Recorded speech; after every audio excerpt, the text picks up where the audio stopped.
दोस्तों इस वीडियो में हम बात करेंगे कि जामिया में जो जॉब निकली है नॉन टीचिंग पोस्ट के लिए, वो नॉन टीचिंग जॉब कैसी है, टेस्ट का पैटर्न क्या है और टेस्ट में कैसे क्वेश्चंस आते हैं, किस टाइप से क्वेश्चन आते हैं, एग्जाम्पल दे के बताऊंगा।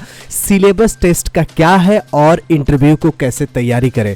तो दोस्तों बहुत सारे क्यूरी थी, तो मैंने दोस्तों एक साहब टेस्ट दिए थे, उनका एडमिट कार्ड लेके आया हूँ। किसका? असिस्टेंट रजिस्ट्रार का। समझ लीजिए कि मैं ही टेस्ट दिया था और ये था इसका एडमिट कार्ड का इंस्ट्रक्शन और ऐसा कुछ आता है। टेस्ट का डेट और इंटरव्यू का डेट सबको डिटेल में बताऊंगा। पहले आपको ट्रेलर दिखा देता हूँ। जैसे मैंने रिजल्ट मतलब एग्ज़ाम दिया था तो रिजल्ट आ गया था, सिलेक्शन हो गया था। सिलेक्शन होने के बाद इंटरव्यू हुआ। इंटरव्यू होने के बाद आप नॉन टीचिंग का जॉब कैसे देखते हैं, क्या है इसमें बेनिफिट्स आपके, क्या नुकसान है, एंट्रेंस टेस्ट इजी है डिफ़िकल्ट है, सिलेबस का एनालिसिस करूंगा, इंटरव्यू का प्रिपरेशंस बताऊंगा, उसके बाद फाइनल रिजल्ट कैसे आएगा उसके बारे में चर्चा करूंगा। तो एक एक करके आपको बताऊंगा। मैंने तो ट्रेलर दिखा दिया है। देखिए जॉब के लिए ये वीडियो है तो थोड़ा लंबा तो होगा ही, क्योंकि बार बार जामिया जैसे यूनिवर्सिटी में जॉब नहीं निकलती है और जामिया जैसे यूनिवर्सिटी में देश की राजधानी जो दिल्ली है उसमें आपको जामिया में अगर जॉब करते हैं तो वहाँ टीचर्स हॉस्टल है, स्टाफ हॉस्टल्स है, तो आपको दिल्ली जैसे शहर में अच्छा टाउनशिप मिलता है। तो ये वीडियो छोटी मोटी नहीं है, बहुत ही अहम है, इंपॉर्टेंट है, ज़रूरी है। जिस साल भी इस वीडियो को देखेंगे उस साल आपको बहुत बहुत हेल्प होने वाला है। ऐसा कॉम्प्रिहेंसिव वीडियो कहीं भी यूट्यूब पे नहीं है। सबसे पहले एडवर्टीजमेंट देख लेते हैं।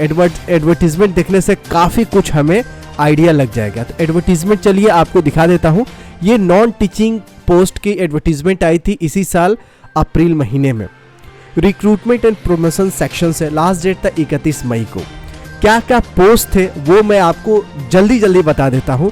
आने वाला समय में जामिया में मेडिकल कॉलेज खुलने वाला है तो और भी वैकेंसी फ्यूचर में आ सकती है। तो आप लोग कमर कस के तैयार हो जाए। ये सारे पोस्ट रेगुलर पोस्ट है, यानी परमानेंट जॉब है, कोई टेम्पोररी जॉब नहीं है। इसलिए मैं कहता हूं कि ज़रूर देखिएगा।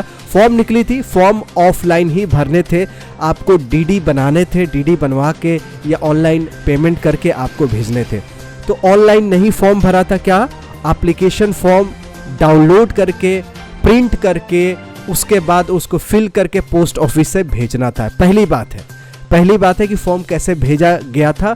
फॉर्म ऑफलाइन भेजा गया था पोस्ट ऑफिस के द्वारा। क्या क्या पोस्ट थी? डिप्टी रजिस्ट्रार की पोस्ट थी। सैलरी तो मत पूछिए, बहुत अच्छी सैलरी थी, मास्टर डिग्री मांगा था इसमें। असिस्टेंट रजिस्ट्रार की 4 वैकेंसी, सेक्शन ऑफिसर की vacancy, assistant 6 vacancy, upper division clerk 10 vacancy जिसका भी टेस्ट होने वाला है, लोअर डिवीजन क्लर्क 70 वैकेंसी। कितना? 70 वैकेंसी। वाह कितना fantastic opportunity. Multitasking 60 vacancy, great यार। Private secretary 1। इसके बाद देखिए, इसके बाद पर्सनल असिस्टेंट 8 वैकेंसी था, स्टेनोग्राफर के 19 वैकेंसी, लैंड रिकॉर्ड सुपरिटेंडेंट की 1 वैकेंसी, लैंड रिकॉर्ड कीपिंग की 1 वैकेंसी, प्रोफेशनल असिस्टेंट लाइब्रेरी के लिए 1 वैकेंसी, सेमी प्रोफेशनल असिस्टेंट की 8 वैकेंसी, असिस्टेंट कंजर्वेशनिस्ट की 1 वैकेंसी, लाइब्रेरी अटेंडेंट की 3 वैकेंसी, सीनियर सिस्टम एनालिस्ट की 1 वैकेंसी, प्रोग्रामर की 1 वैकेंसी। बहुत ही गजब की ये और मतलब एक पोजीशन था जिसमें आपको बहुत सारे फायदे होंगे। सीनियर सिक्योरिटी असिस्टेंट की वैकेंसी, टेक्निकल असिस्टेंट की वैकेंसी, लेबोरेटरी असिस्टेंट की वैकेंसी, लेबोरेटरी अटेंडेंट की vacancy, senior statistical attendance, Nehru guest house में एक कुक की वैकेंसी थी, बिल्डिंग एंड कंस्ट्रक्शन डिपार्टमेंट में सिविल इंजीनियर की vacancy, assistant engineer civil engineer की 1 post, assistant engineer electrical, junior engineer civil, junior electrical engineer, assistant director physical education. उसके बाद देखेंगे स्पोर्ट्स के coach, instructor Urdu correspondence course, इसके बाद इवेलुएटर उर्दू कॉरस्पॉन्डेंस कोर्स। ये सारे पोस्ट निकली थी। अब इस सारे पोस्ट का बहुत सारे का टेस्ट हो चुका है, बहुत सारे का रिजल्ट आ चुका है। ये डीडी बनवाने थे, डीडी नहीं एक तरह के इसमें ऑनलाइन जमा भी कर सकते थे। तो इन्होंने दिया था कि कैसे आपको जमा करने हैं, पूरा डिटेल दे रखा था। ये एडवर्टीजमेंट मैंने दिखा दिया। सारे पोस्ट के लिए ये वीडियो बहुत ही इंपॉर्टेंट है, अहम है। अब आते हैं मेन पिक्चर पे। पिक्चर अभी बाकी है मेरे दोस्त। वीडियो तो लंबा है लेकिन आपको बहुत हेल्पफुल होगा। ऐसा वीडियो कहीं यूट्यूब पे किसी ने बनाया नहीं, किसी ने टेस्ट दिया होगा तभी तो बनाया होगा। जो टेस्ट दिया होगा क्या उसका यूट्यूब चैनल है? नहीं। तो मैंने टेस्ट दिया था, चलिए आपको दिखाता हूँ। असिस्टेंट रजिस्ट्रार की पोस्ट थी, मैंने फ़ोटो अपना छुपा रखा है। समझ लीजिए मैं ही हूँ या मेरे भाई है। जो सेंटर पड़ेगा एग्ज़ाम का वो दिल्ली में ही पड़ेगा। तो gate number 17 Abid Hussain senior secondary school Jamia Millia Islamia में सेंटर पड़ा था ये असिस्टेंट रजिस्ट्रार का। उसी तरह अपर डिविजनल कलर का भी पड़ेगा। एग्ज़ाम सेंटर मोस्टली 99% आपको यूनिवर्सिटी के कैंपस में ही आपका टेस्ट होगा। आपको एक फ़ोटो चिपका के यहाँ पे लेके जानी है। ये सिग्नेचर आपको इन्विजिलेटर के सामने वहीं पे एग्जाम हॉल में करनी है, पहले से करके नहीं जानी है। ये इंस्ट्रक्शन बहुत ज़रूरी है। आगे इंस्ट्रक्शन बहुत सारा है लेकिन मोटा मोटी ये चीज़ है, निगेटिव मार्किंग नहीं है। अपना हर चीज़ लेके जाना है। एक आइडेंटिटी कार्ड लेके जाना है, ड्राइविंग लाइसेंस हो, पैन कार्ड हो, आधार कार्ड हो, वोटर आईडी कार्ड हो या पासपोर्ट हो या कोई भी एनी अदर प्रूफ जो कि सरकार से प्रमाणित हो। ठीक है, आपको एग्जाम सेंटर पे सही समय से पहुंचना है। ब्लू या ब्लैक पेन से आपको जो ऑप्शन है ओएमआर शीट उसको भरना है। ठीक है, ये मोटा मोटी है। बाकी आप सारे इंस्ट्रक्शन आप पढ़ सकते हैं जब जनरल एग्जाम्स में होते हैं उतना। निगेटिव मार्किंग नहीं, ये बहुत बड़ी बात है। फोटो आईडी लेके जाना है, एक फोटो यहाँ चिपका के लेके जाना है। रोल नंबर आपको याद है, यही रोल नंबर आपको ओएमआर शीट में भी भरनी होगी। टेस्ट का जो नोटिस आता है कुछ इस प्रकार से आता है, इसमें लिखा रहता है कि कब टेस्ट होगा, 10:30 बजे से 12:30 बजे तक। ये तो यूडीसी का है, इसी तरह असिस्टेंट रजिस्ट्रार का था और आने वाले और भी बहुत सारे एग्जाम्स को होने वाले हैं। 8 नवंबर को इनका इंटरव्यू होगा, स्किल टेस्ट होगा। तो 7 को टेस्ट ले लिया, इसी रात को इनका रिजल्ट दे देगा। जिस दिन टेस्ट लेंगे उसी रात को रिजल्ट आ जाएगा और दूसरे दिन इनका इंटरव्यू हो जाएगा। एकदम चटलिटी पट भंटा, एकदम तुरंत के फटाफट, कोई समय नहीं लगने वाला है। तो ऐसा नोटिस आपको मिलेगा, टेस्ट डेट का नोटिस, ऐसा नोटिस मिलेगा इंटरव्यू डेट की नोटिस। ऑफिशियल वेबसाइट पे जाएंगे तो कहाँ मिलेगा ये मैं बता दूंगा। देखिए एडमिट कार्ड पे जो मेरा रोल नंबर है वो देख सकते हैं। List of candidate shortlisted for interview for the direct recruitment to the post of assistant registrar. ये रोल नंबर है, इस रोल नंबर का डायरेक्ट सिलेक्शन हो चुका है। तो ये सिलेक्शन होने के बाद अब फिर इंटरव्यू हुआ, इंटरव्यू के बाद रिजल्ट। अब रिजल्ट कैसे पता चलेगा ये बहुत बड़ा रहस्य है। अब आपको ऑफिशियल वेबसाइट पे ले चल के आपको एक चीज़ और दिखा देता हूँ कि आपको एडमिट कार्ड कहाँ मिलेंगे। तो देखिए ऑफिशियल वेबसाइट पे जामिया के जाएंगे तो यहाँ पे देखिए download admit card for the written test for the post of UDC. तो ऑफिशियल वेबसाइट पे ऊपर ये स्पॉटलाइट पे यहाँ ब्लिंक कर रहा है, इस पे क्लिक करेंगे डाउनलोड एडमिट कार्ड पे। फिर यहाँ पे आप जाके आपको सेलेक्ट करना पड़ेगा यूडीसी, जिसका टेस्ट होगा उसका अपना नाम, अपना मोबाइल नंबर, ये कैप्चा फिल करेंगे तब क्या आ जाएगा। उसके बाद यहाँ सर्च पे क्लिक करेंगे तो आपका एडमिट कार्ड आ जाएगा। करना क्या है, आपको ये सेलेक्ट करना है पोस्ट, नाम, मोबाइल नंबर और ये कैप्चा इसमें फिल करना है। जैसे यहाँ पे है VIERA। दोस्तों एडमिट कार्ड आपने डाउनलोड कर लिया। अब एडमिट कार्ड डाउनलोड कर लिया, पूरा जामिया के वेबसाइट पे जाएंगे तो आपको कहाँ क्या क्या मिलेगा वो मैं आपको बता दे रहा हूँ। ऑफिशियल वेबसाइट पे है जामिया के, आप यहाँ पे आप स्क्रॉल करके नीचे जाएंगे। स्क्रॉल करके नीचे जाएंगे तो टेंडर है ना, टेंडर के बगल में जॉब्स है, मोर पे क्लिक करेंगे, आपको सारे नोटिसेज यहीं पे मिल जाएंगे। सारा A to Z नोटिस आपको यहीं मिलेगा। फाइनल रिजल्ट का क्या हालचाल है चलिए आपको आगे और दिखाता हूँ और आपको मेन चीज़ और बताता हूँ। वीडियो छोड़ के मत जाइएगा क्योंकि ये इकलौता वीडियो है जो जामिया का पूरा जॉब के बारे में इतना डिटेल से बता रहा है। तो यहाँ रोल नंबर यहाँ सेलेक्टेड लिस्ट में आएगा। 4 सीटें हैं तो 10 गुना ज़्यादा इन्होंने मतलब शॉर्टलिस्ट किया है। 40 लोगों का शॉर्टलिस्ट किया है। तो जितना पोस्ट होगा उसका 10 गुना ज़्यादा लोगों का शॉर्टलिस्ट करके इंटरव्यू लेंगे, स्किल टेस्ट लेंगे, तब फाइनल रिजल्ट आएगा।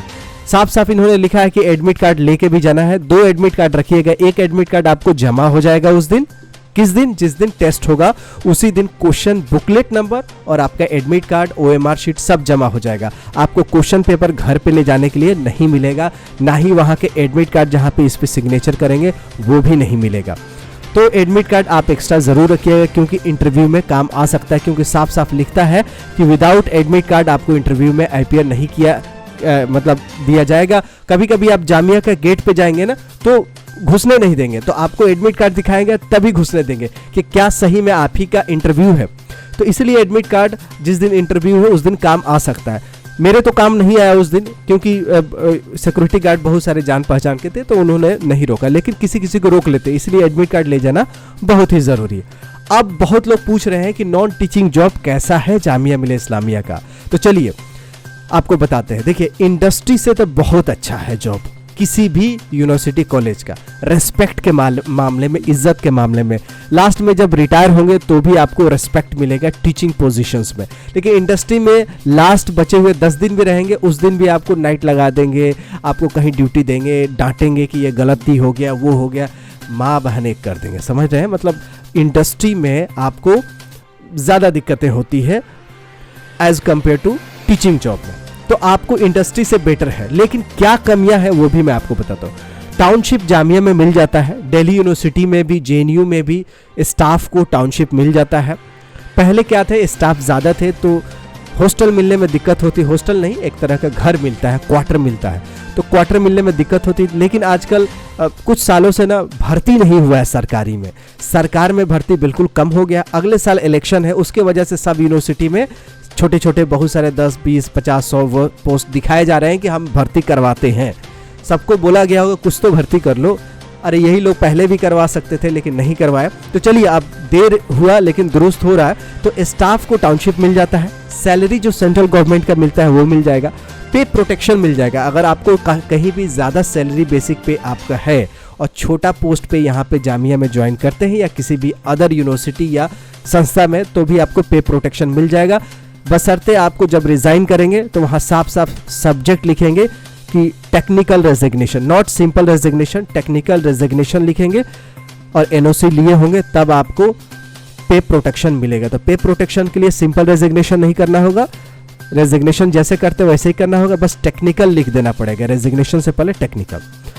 फॉर ऑल कम्युनिटीज़ के लिए बहुत सारे जामिया मुस्लिम शब्द है, इसको सुन के बहुत लोग मतलब समझते हैं कि सिर्फ मुस्लिम सेक्शंस के लिए, तो ऐसा नहीं है। बहुत सारे हिंदू स्टूडेंट्स, हिंदू स्टाफ है, बहुत सारे हिंदू प्रोफेसर है, सिख भी है, क्रिश्चियंस भी है, जैन, पारसी, बौद्ध धर्म। तो देश के दुनिया में कोई भी धर्म है, यहाँ धर्म सभी के लिए मतलब एक ही है, कोई ऐसा स्पेशल किसी के लिए कुछ नहीं है कि इस धर्म वालों को प्रायोरिटी मिलेगी। कोई भी धर्म के लोग हैं, किसी भी चीज़ के कुछ भी 1% भी फील नहीं होना है, डरना नहीं है कि जामिया में हम आ रहे हैं, क्या मैं भरूं या ना भरूं। बिल्कुल मैं एश्योर कर रहा हूं कि कोई भी धर्म जाति का कोई भेदभाव जामिया में है ही नहीं। जामिया भारत के राजधानी में है, समझ रहे हैं ना, छोटी मोटी बात नहीं, कोई गांव और कुल्लड़ में नहीं है। तो ये बहुत बड़ी यूनिवर्सिटी है और NIRF रैंकिंग में 3rd है, पिछले साल से बरकरार है, तो छोटी मोटी नहीं। जब भारत सरकार, मोदी सरकार इसको इतनी अच्छी रैंकिंग दे रही, तो आपको धर्म के बारे में कुछ सोचने की जरूरत नहीं है। वर्कलोड पहले के कंपेयर करेंगे ना, 5-10 साल पहले की सरकारी जॉब में या सरकारी स्कूल कॉलेज में, तो उससे बढ़ा है, क्योंकि नेशनल एजुकेशन पॉलिसी जो है 2020 वो लागू हो रहा है धीरे धीरे करके, और बहुत बड़े बड़े डिजिटल चेंजेस भी हो रहे हैं, जिसकी वजह से वर्कलोड तो थोड़ा बढ़ा है। पे जो होता है वो इंडस्ट्री से थोड़ा कम होता है। जैसे इंडस्ट्री में कभी मोबाइल का पैसा मिल गया, लैपटॉप का मिल गया, बोनस मिल गया, परफॉर्मेंस से रिलेटेड पे मिल गया, एक्स्ट्रा अलाउंसेस मिल गया, कहीं कहीं पर्क मिलता है वो मिल गया। लेकिन यूनिवर्सिटी में आपको इंडस्ट्री से थोड़ा कम पैसा मिलेगा, तो थोड़ा कम पैसा मिलेगा तो आपको वर्कलोड भी इंडस्ट्री के कंपैरिजन में कम मिलेगा। स्कूल के रेस्पेक्ट में बढ़ा हुआ हो सकता है, आजकल नए नए चेंजेस हो रहे हैं हर भारत सरकार में, तो वर्कलोड 10 साल पहले के कंपैरिजन में बढ़ेगा, क्योंकि रिटायरमेंट खूब हुआ है, भर्ती नहीं हुआ, जिसकी वजह से वर्कलोड तो बढ़ा है। लेकिन इंडस्ट्री से अभी भी बहुत ही आराम है। तो आपको ये नॉन टीचिंग के जॉब कैसा है, बहुत लोग कमेंट करके पूछ रहे थे कि यूडीसी का क्या कैसा वर्क प्रोफाइल है, मल्टीटास्किंग का कैसा है। तो मैंने सोचा कि वीडियो के ज़रिए आपको बताया जाए कि बहुत अच्छा है as compare to industry. But अभी हाल फिलहाल में बहुत सारे चेंजेस हो रहे हैं, और ये 5 साल तक चेंजेस हो गए, उसके बाद फिर भी एक फ्लैट लाइन आएगी, स्टेबिलिटी आ जाएगी। अभी नेशनल एजुकेशन पॉलिसी और बहुत सारे डिजिटल चेंजेस होते हैं, जैसे एकेडमिक बैंक ऑफ क्रेडिट है, बीएड पहले 2 साल का अब 4 साल हो गया, multi entry multi exit system हो गया ग्रेजुएशन में, और उसके बाद 1 साल करके छोड़ सकते हैं, 2 साल तक, बहुत सारे ये सब चेंजेस हुए हैं। एंट्रेंस टेस्ट बहुत आसान होता है, कट ऑफ हाई होगा, क्योंकि जब आसान इजी क्वेश्चंस होगा तो कट ऑफ हाई होगा। एक बात कहना चाहता हूँ कि उर्दू के भी क्वेश्चंस आएंगे, हिंदी के भी क्वेश्चंस आएंगे। बहुत लोगों को हिंदी सही से नहीं पता रहती है, बहुत लोगों को उर्दू नहीं पता रहती है, बहुत लोगों को इंग्लिश पता नहीं होती। तो ओवरऑल तीनों भाषा से आएगा तो पूरा बैलेंस रहेगा। कोई ये ना समझे कि उर्दू मुझे नहीं आती तो क्या होगा।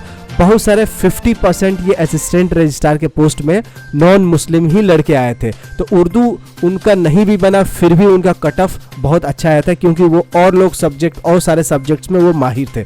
तो अभी जितने भी ट्रैक रिकॉर्ड है उसमें हिंदू मुस्लिम सब लोग बराबर बराबर आ रहे हैं। तो उर्दू के भी क्वेश्चंस रहते हैं, तो उर्दू के क्वेश्चन से डरने की जरूरत नहीं है। आप अदर एरिया में मेहनत करेंगे तो आपका अच्छा आएगा। उर्दू वाले में आप तुक्का लगा सकते हैं। क्या कर सकते हैं? तुक्का लगा सकते हैं, क्योंकि निगेटिव मार्किंग नहीं है। ठीक है, OMR शीट आपको फिल करना पड़ेगा, ब्लू या ब्लैक पेन से ध्यान से भरना है।